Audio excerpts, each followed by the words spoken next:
Rencana pemerintah menaikkan tarif listrik pada 2022 di hampir semua golongan, dikritisi anggota Dewan Pakar Partai Gerindra Bambang Haryo Soekartono. Menurutnya, kenaikan tarif listrik sangat tidak masuk akal dan membebani masyarakat.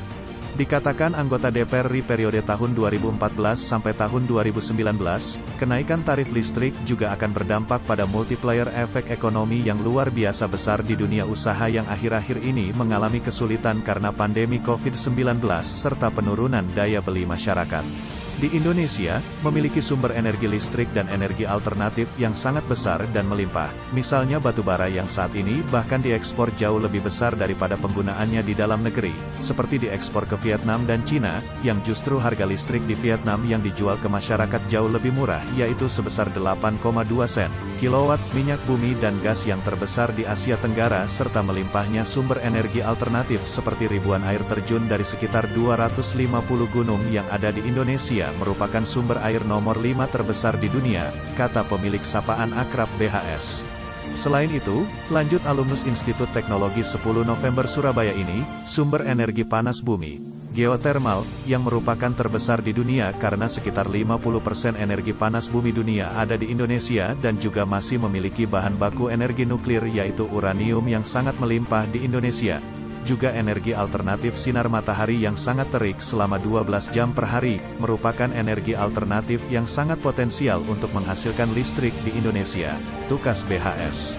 Jadi seharusnya tarif listrik di Indonesia harus sangat murah dan bahkan mendekati 0 rupiah seperti halnya negara-negara penghasil sumber energi listrik dan energi alternatif.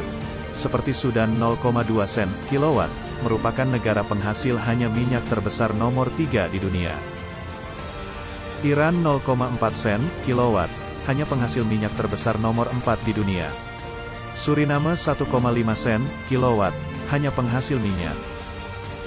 Burma 3,4 sen kilowatt, menggunakan PLTA. Kazakhstan 4,1 sen kilowatt, menggunakan batu bara.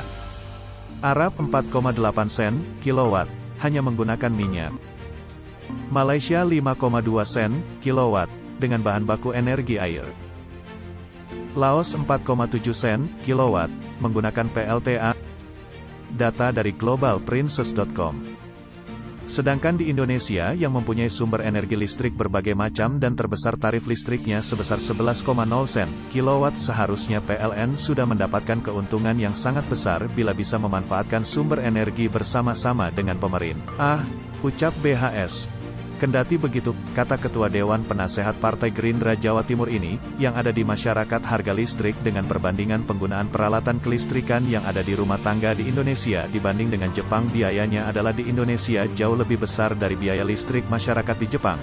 Padahal di Jepang tarif listrik adalah 24,8 sen kilowatt karena tidak memiliki sumber energi listrik dan bahkan membeli gas dari Indonesia, maka disinyalir atau diduga harga listrik di Indonesia 2 kali lipat lebih besar dibanding dengan di Jepang, sesuai dengan data kebutuhan listrik terlampir.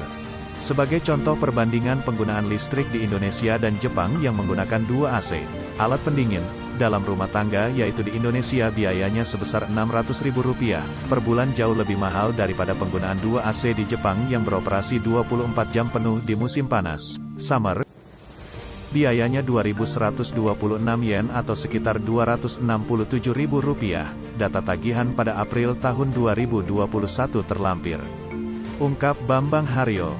Dengan adanya ini, tambah BHS, PLN diduga melakukan pembohongan publik di mana tarif PLN yang disampaikan 11,0 sen kilowatt diduga adalah sekitar 2 kali lipat dari harga di Jepang yaitu 24,8 sen kilowatt, sehingga di Indonesia diduga masyarakat mendapatkan harga sebesar di atas 50 sen kilowatt dan ini merupakan tarif yang termahal di seluruh dunia.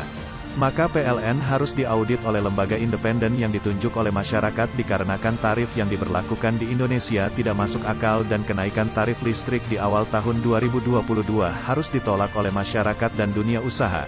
Dan bila pembohongan publik itu terbukti, maka PLN dan pemerintah yang berwenang terhadap tarif harus bertanggung jawab atas beban biaya yang sudah ditanggung oleh masyarakat dan dunia usaha yang mengakibatkan terpuruknya ekonomi yang ada di Indonesia saat ini, tutup BHS.